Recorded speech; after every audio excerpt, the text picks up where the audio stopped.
நாடி ஜோதிடத்தில் லக்கணம் ஒரு முக்கிய பங்கு கிடையாது.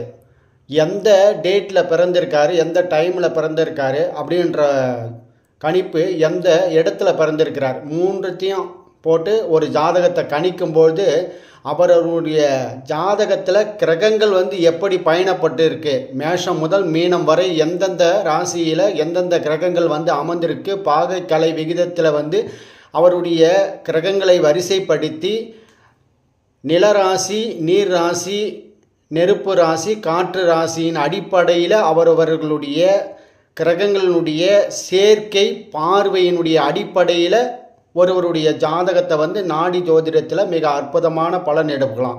லக்கணம் முக்கிய பங்கு வகிப்பது இல்லை நாடி ஜோதிடத்தில்.